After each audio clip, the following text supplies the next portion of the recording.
Hare Krishna. Today I am very blessed to stay in the presence of His Holiness Giriraj Maharaj, and we had an excellent weekend with the Bhaktivedanta Medical Association retreat in Houston, and I am meeting during the part of that retreat on the last day. So today we want to talk about the book Life's Final Exam and Death and Dying from the Vedic Perspective, written by His Holiness Giriraj Maharaj. And he is also the founder of Vrindavan Hospice, and also started ISKCON Juhu Temple, Bombay, and he traveled worldwide. So today we want to hear from him about Srila Prabhupada and what ISKCON can contribute to the world. So before entering into that, let's ask, when was the first time you get in touch with devotees and how you came into Krishna consciousness, briefly? Yes. I was a student at Brandeis University near Boston, and I was looking for perfect happiness. And then I realized that I could not achieve perfect happiness by any material means, but only by spiritual realization. Then, through reading, I came to understand that for spiritual realization I needed a guru. And then the focus of my quest was to find my guru. And I would go anywhere within 1,000 miles. Mm-hmm. And I met many who were supposed to be gurus, but they were not my perfect master. And then at my own university, at Brandeis University, Srila Prabhupada came and gave a lecture in the auditorium of the psychology department, and I was a psychology major. And that was the first time I saw him and the devotees. And then the next night I went to the temple, and I asked my questions, which were on my mind. I was completely satisfied by his answers, and then I surrendered. I knew he was the perfect master for which I was searching. So which year was this? Yes, that was in May of 1969. May of 1969. Yes. So His Holiness was in this movement almost close to 5 decades, more than 5 decades. So how much time it took for you to realize that this is the perfect message and Srila Prabhupada is the perfect master? Well, it took half an hour. Wow. So after Brandeis, Yes. after the program at Brandeis, I asked the devotees how I could meet Srila Prabhupada, and they said I could come the following evening to the Boston temple. And I met him. Met him means I was there in the assembly. Mm-hmm. And after his talk, he asked for questions. And I asked my question, that there's so many swamis and yogis and masters, and each one advocates a different method of self-realization, and each one says his is the best. So how do I know which is the best? Mm. And his answer was perfect. He said, what is your goal? Do you want to serve God or do you want to become God? Because I was asking, what is the means? But the first question is, what is the end that you're seeking? And, I was like most people then. Yes. I wanted to become God. Yes. But he convinced me that I couldn't become God.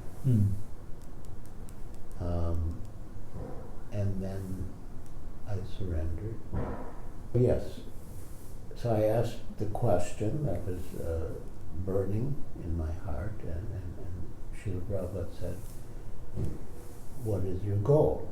Do you want to serve God or do you want to become God?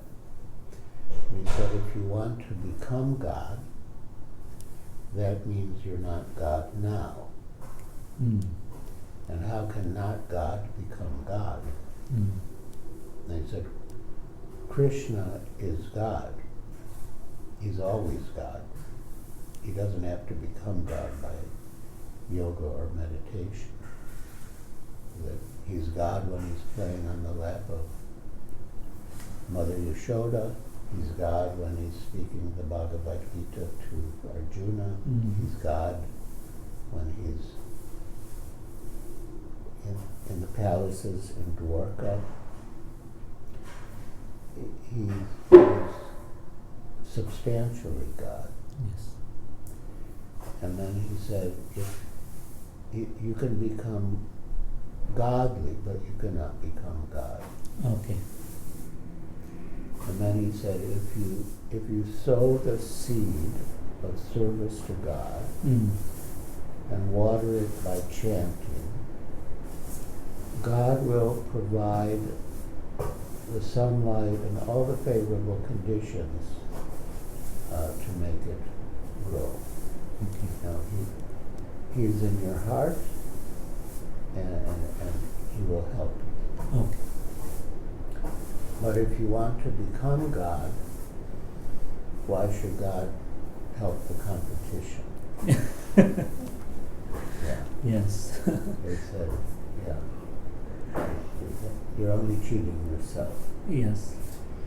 So at that time, I had the distinct impression that Srila Prabhupada was seeing straight through me, through the walls of the temple, out onto the streets, Yes.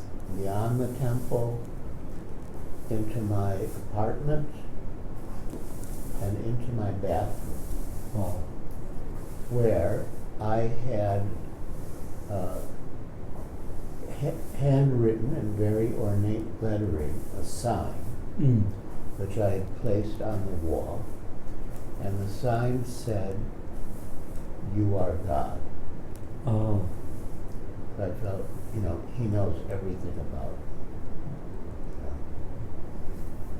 So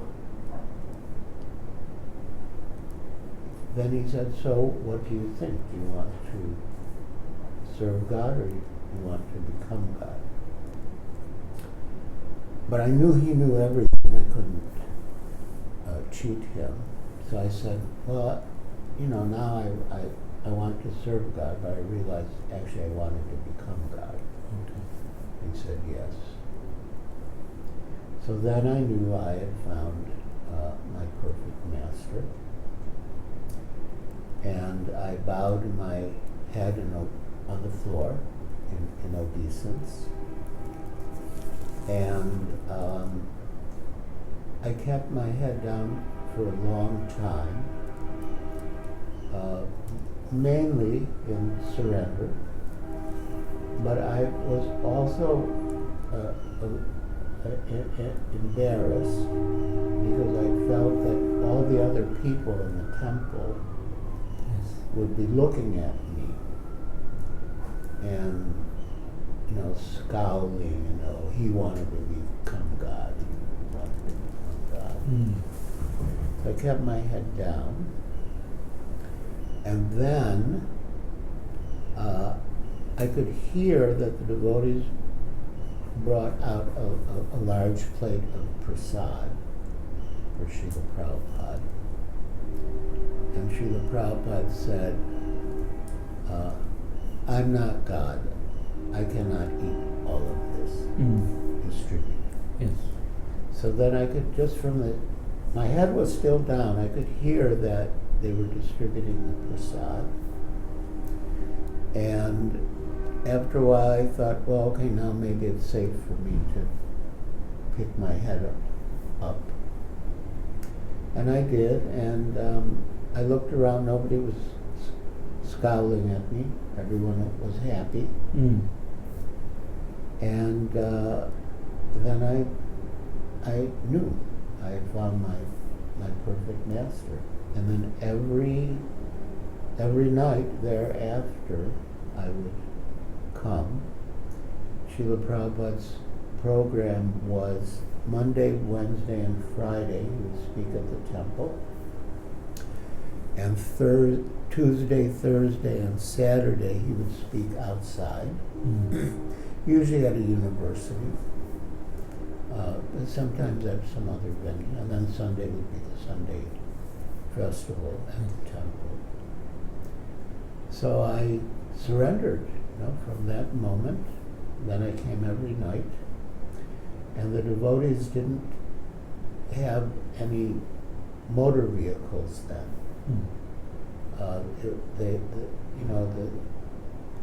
They were fairly poor, quite poor. Yes.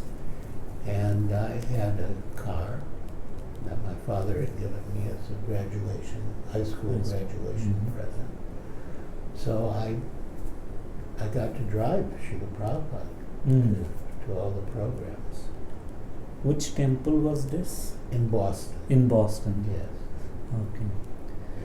And you also traveled with Srila Prabhupada extensively and associated with him almost a decade. So throughout this experience of travels, what are some pleasant memories? I mean, there are so many memories, but one or two like that stick out and most pleasant memories. Yes. So after my spending about a year and a half in the Boston temple, Srila Prabhupada announced that he wanted to return to India to revive Krishna consciousness there. And he wanted the best person from each temple who could be spared. At that time there were about 12 or 14 temples. And Satsvarupa Maharaj was the temple president, and I was the treasurer, temple commander, and Sankirtan leader. So I was like the number 2 man. And so I got to go in that first group to India. And for the first year and a half in India, we traveled. And after a year and a half, Srila Prabhupada got this land at Juhu Beach in Bombay. And he put me in charge of that project. And there were so many wonderful experiences traveling then in Bombay. And even in Bombay, I would on occasion join Srila Prabhupada, like when he went to the Mahakumbha Mela in 1977, and then I was with him during the last months when he was ill in Vrindavan and ultimately left this world. One very significant event took place in Vrindavan just 3 days before he left us. Actually, before then, I will relate one other small incident. But what these two incidents have in common, maybe I'll relate a third one. What these three incidents have in common is that Srila Prabhupada gave me very significant instructions that have guided me ever since.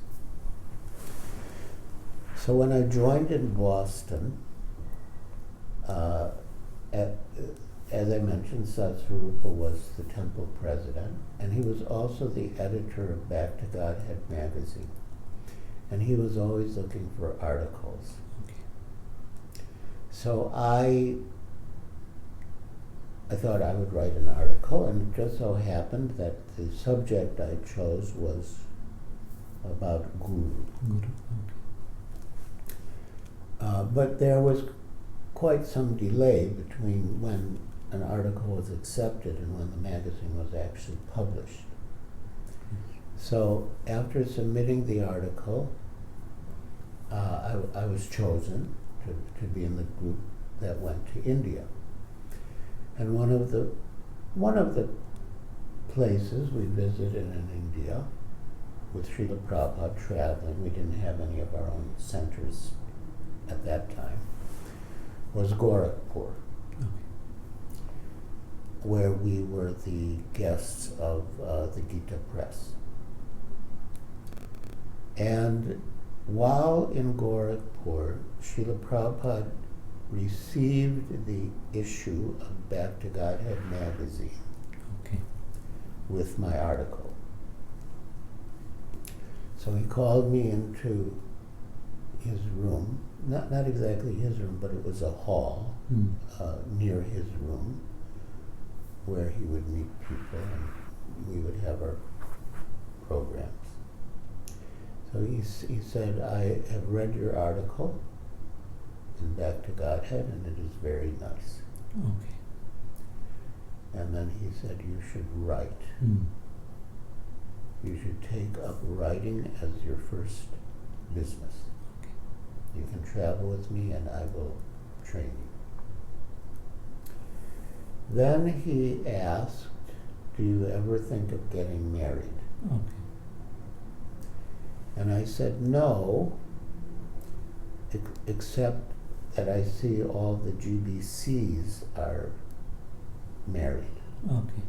Now, in the early days, Srila Prabhupada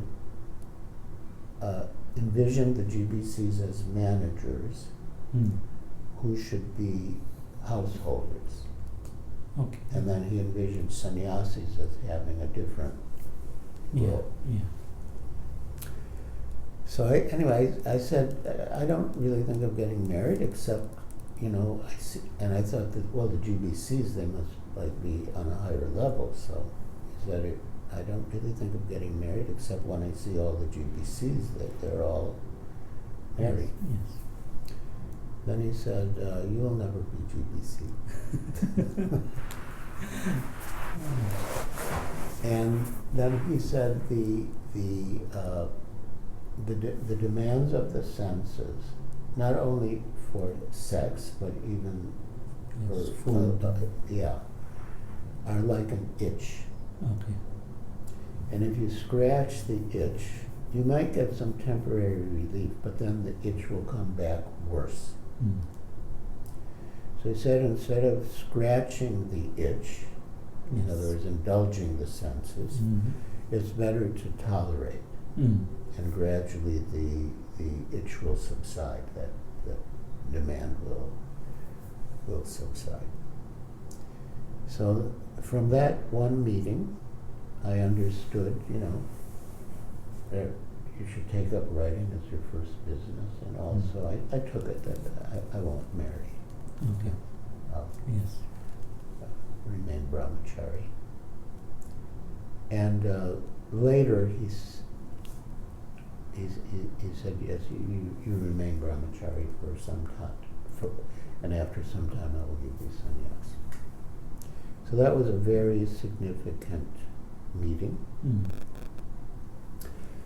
And then the other one was maybe like not that long thereafter,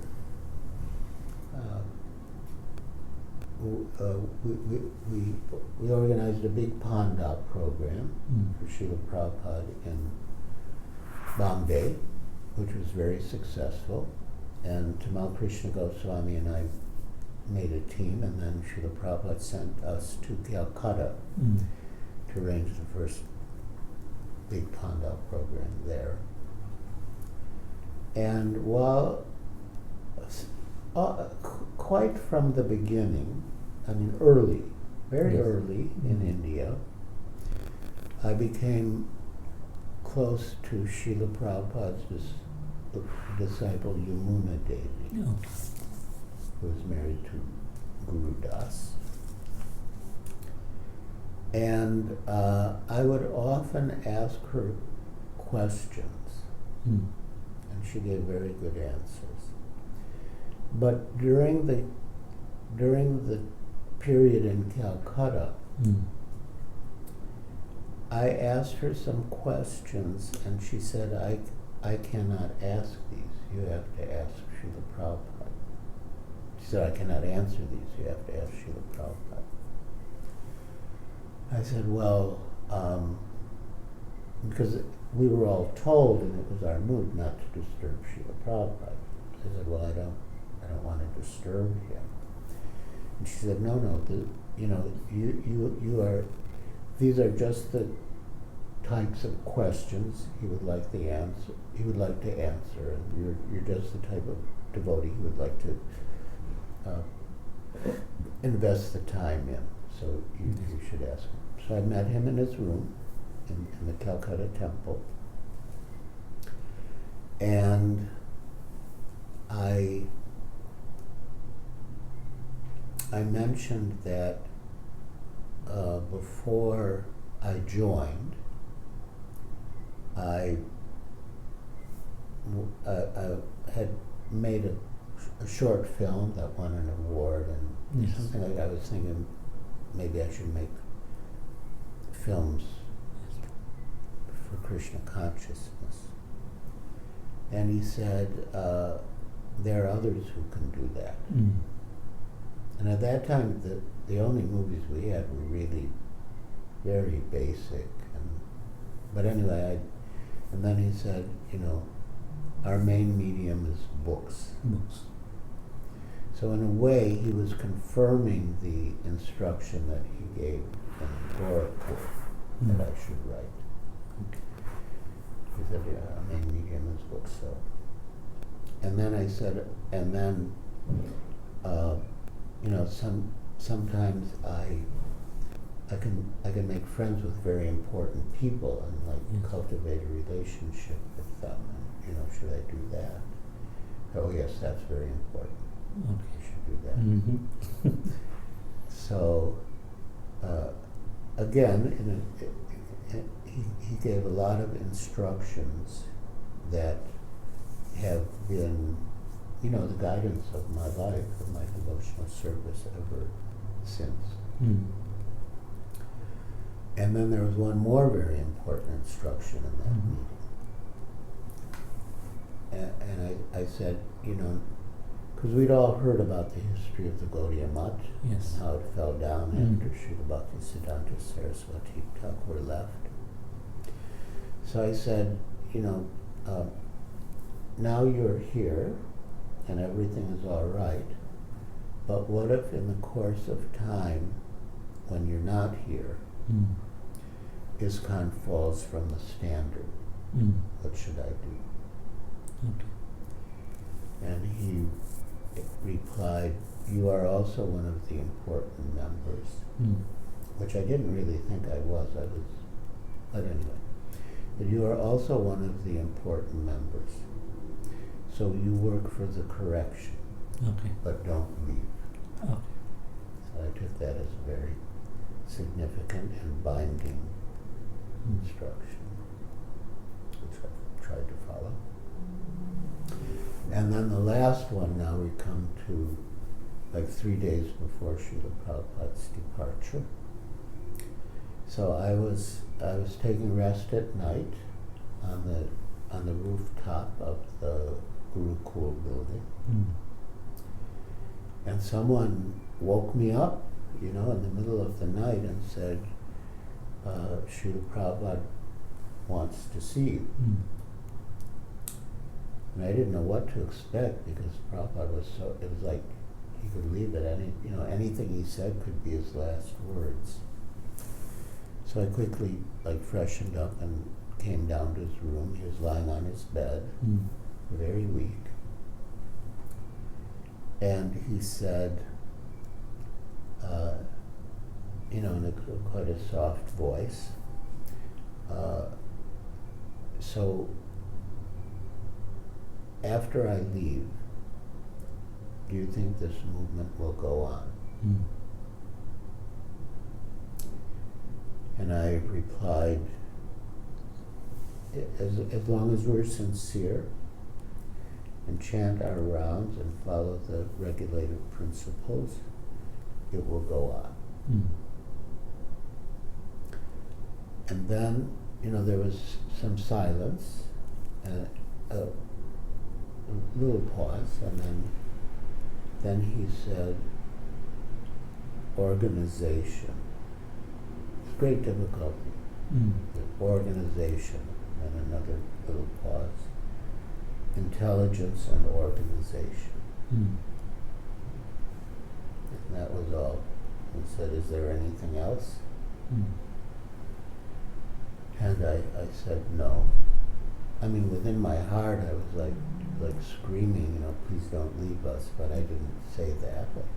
I just said no, and I offered my obeisances and left. So I thought about that instruction, organization, intelligence and organization, and I thought that, yes, we have to be sincere and chant our rounds and follow the regulated principles. That's to maintain our own spiritual lives. But to spread Krishna consciousness, we need organization, intelligence and organization.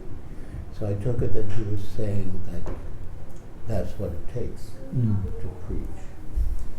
I mean, I always like to preach in the sense of speaking. Yes. But I wasn't so inclined to management.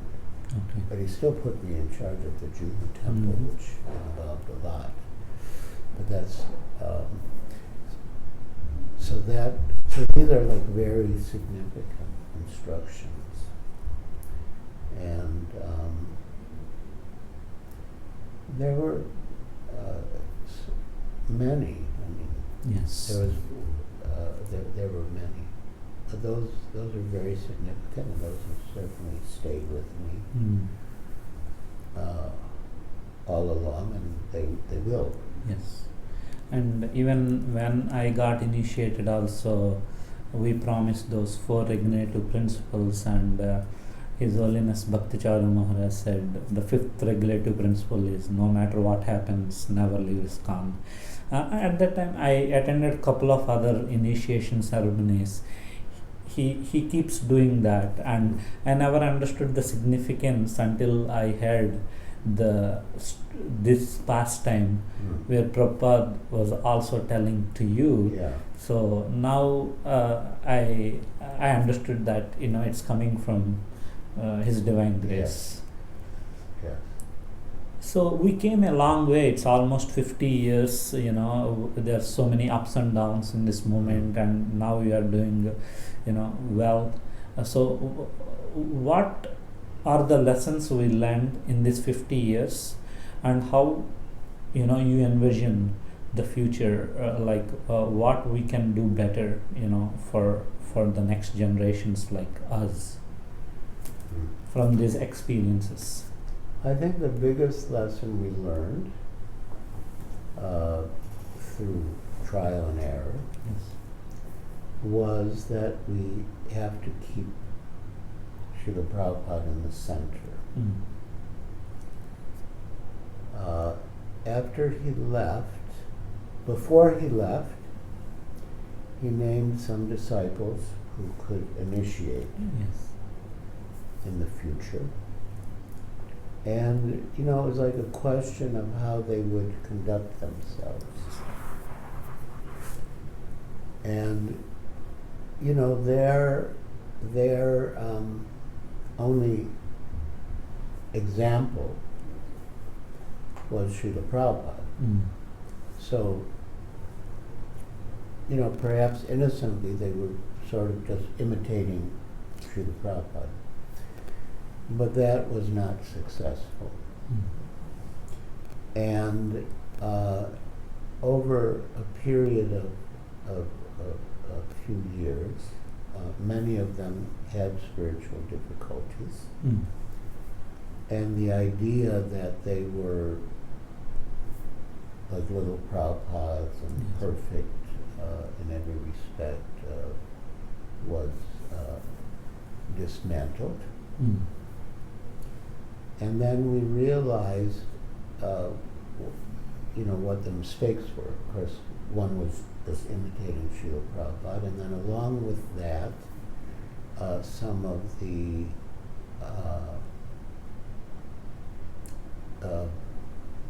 devotees in the role of gurus were committing offenses to their god brothers by acting as if they were like on a different level and treating the god brothers as if they were on a different level. So by some, hard lessons and purification, we came to understand that, we have to have congenial relationships with our god brothers, and just because someone is initiating, he can't assert himself over a god brother who's not initiating. And that we have to keep Srila Prabhupada in the center. He has to be the focus. And that he's actually the foundational Shiksha Guru of every devotee in ISKCON. I think that was the main lesson, to understand Prabhupada's unique position and to keep him at the center. And, during Prabhupada's time, he encouraged transcendental competition, although he did say cooperation was higher than competition, but he did encourage that, in book distribution, other areas, but especially in book distribution. So, after he left, this was, again, sort of a misunderstanding. So some disciples went to meet Srila Prabhupada's god brother, Srila B.R. Sridhar Dev Goswami Maharaj, who's a very exalted devotee. But he didn't really have the same vision as Srila Prabhupada. So we had, some of the senior devotees asked him, and he said, when you get married, you have to have your own room. So he's saying, like, when you become a guru, you have to have your own area. Okay. So that sort of contributed to or reinforced the idea that each guru should have his own zone, where he was like the supreme authority. And that was not, that didn't work. That was, again, over some time those gurus did have spiritual difficulty. And it was sort of like, so those devotees in those positions became known as the zonal acharyas later. Because Prabhupada always said, he wanted the movement to be run by the GBC. He wasn't appointing anyone to be the next acharya. Yes. But they were sort of establishing themselves as the acharya in their zones. Okay. Those who were gurus and GBCs, they had all the managerial and spiritual authority.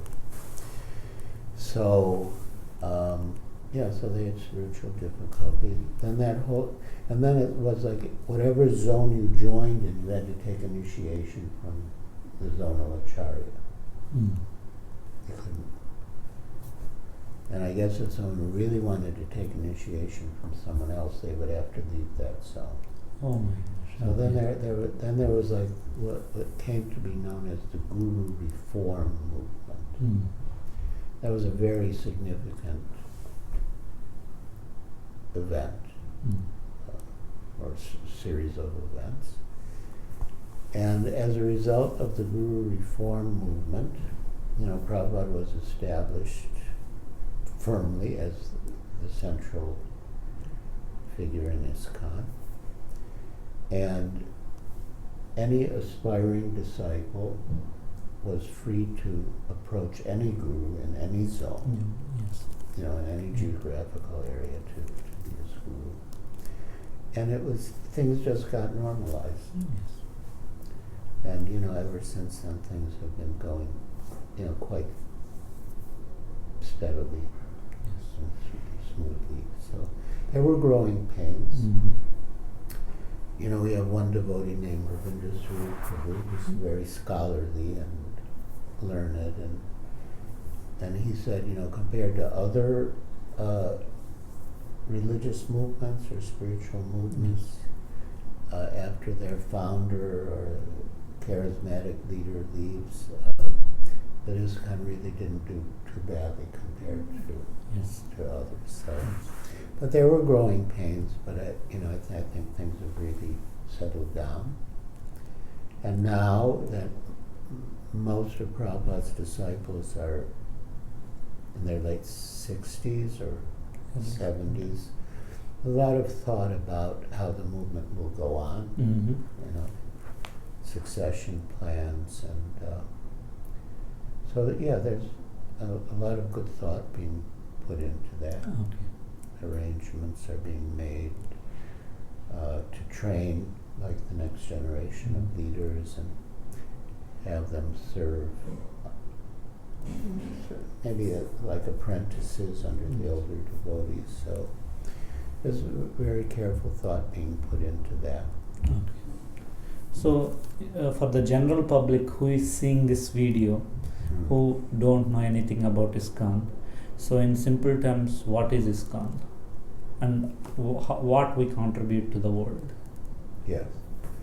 So ISKCON stands for International Society for Krishna Consciousness, and ISKCON it's meant to execute the mission of the founder Acharya, which is basically to bring people to Krishna consciousness, God consciousness.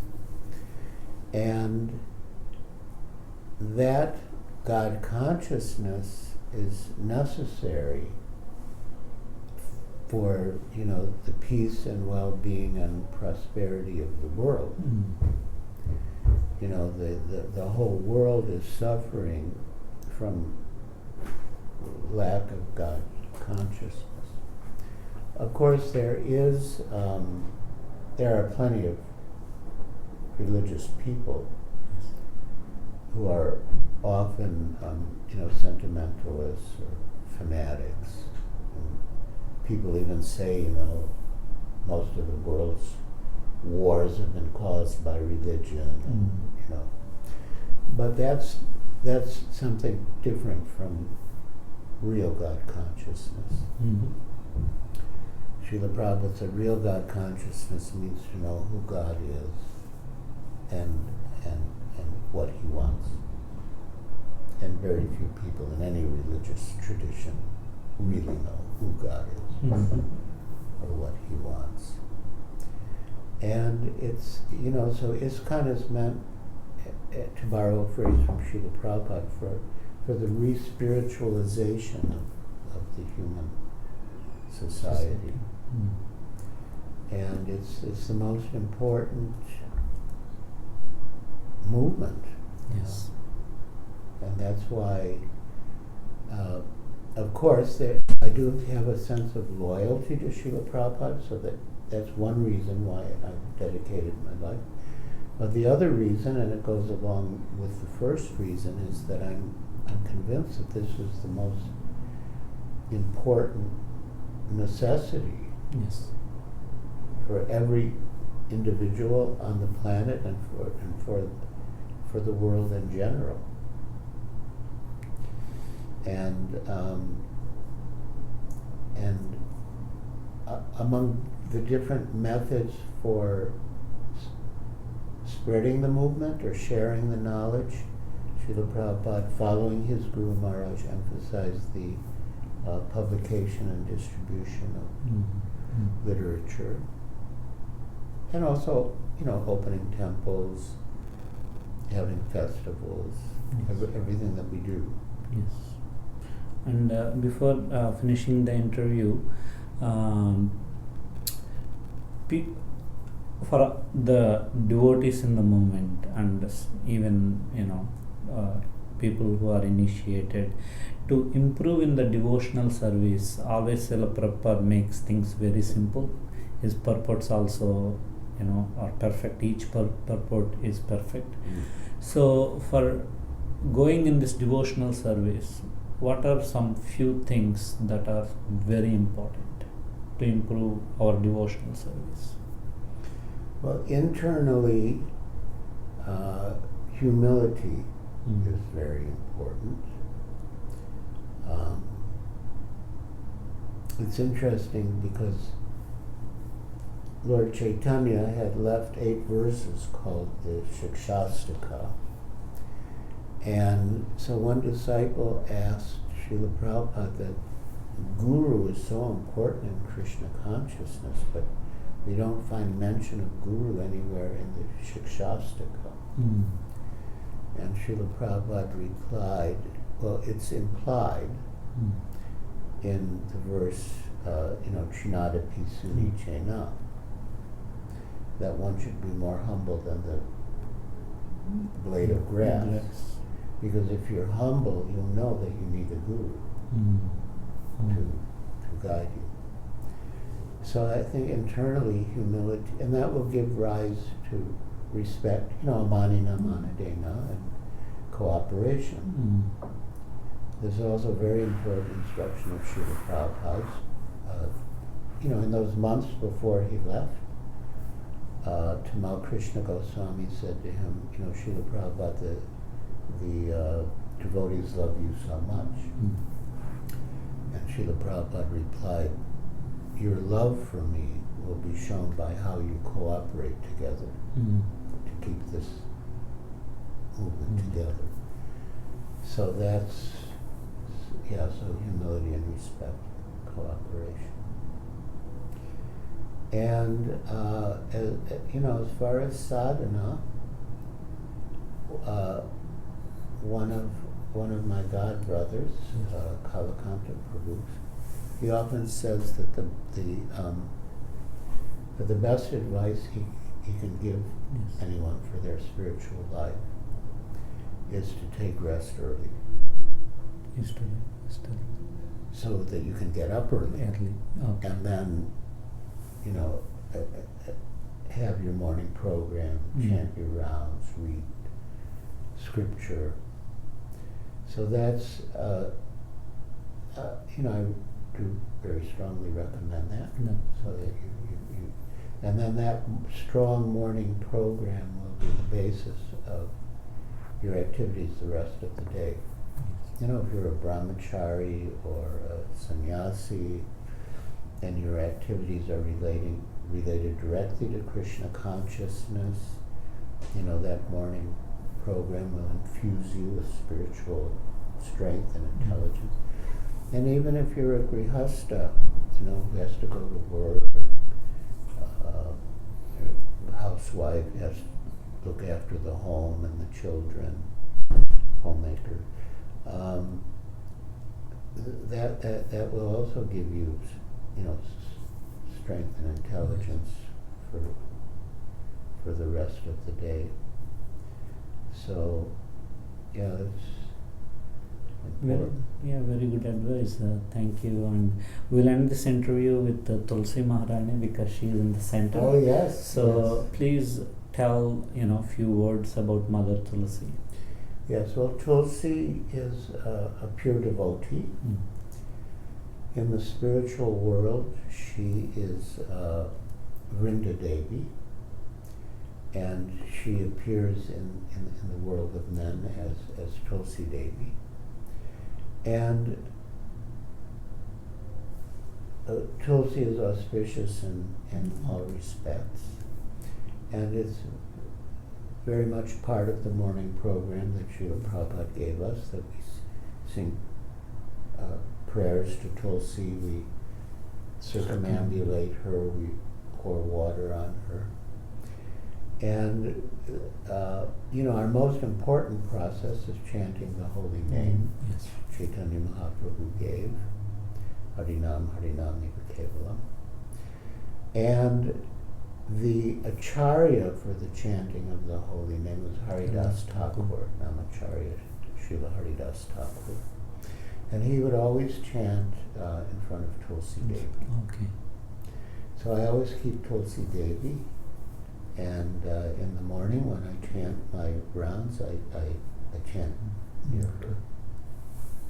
Thank you so much for giving the time, and It's a pleasure. thank you. Thank you for asking such important and significant questions. Thank you. Hare Krishna. Hare Krishna. Thank you.